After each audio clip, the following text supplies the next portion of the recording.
In today's video, I am going to be breaking down Alperen Şengün and how he is such an amazing rookie this year in the NBA. There's a lot of things he does right, so let's get down, let's check them out.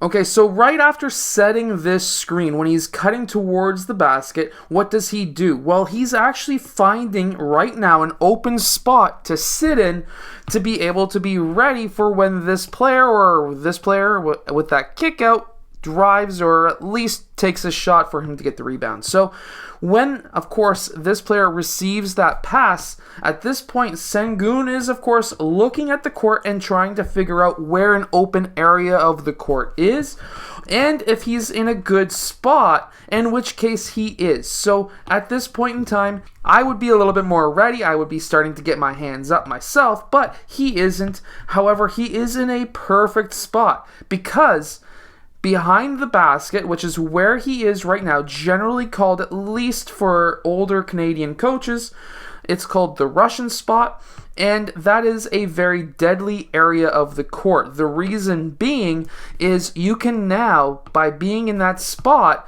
you can see the whole entire court.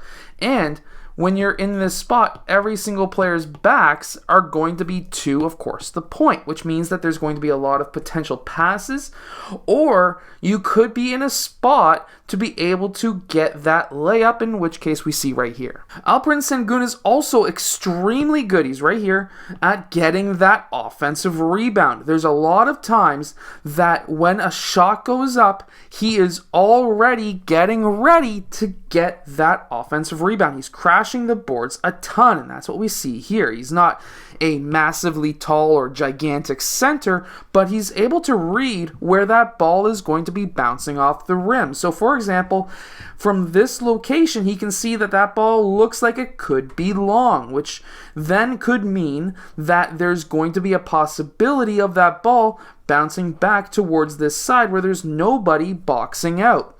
So he needs to crash the boards from that side, and that's what exactly happens here.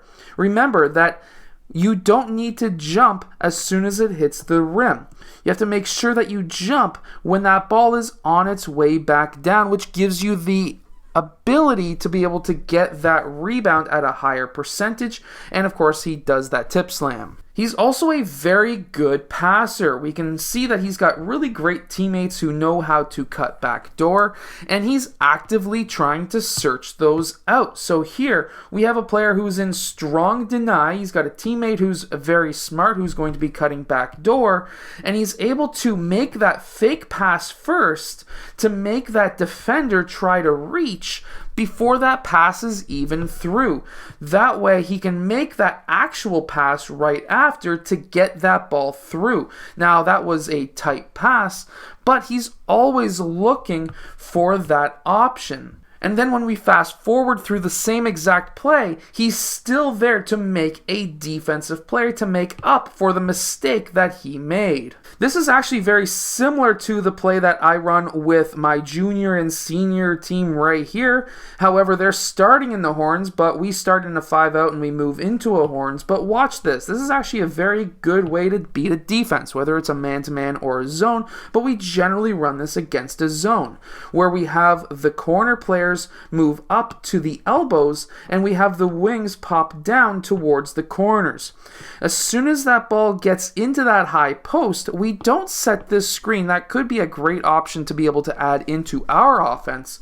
However, what we do have is what happens next, which is that high post player cuts towards the basket, and that actually allows Şengün, because he's such a great passer, to get that ball to that cutter.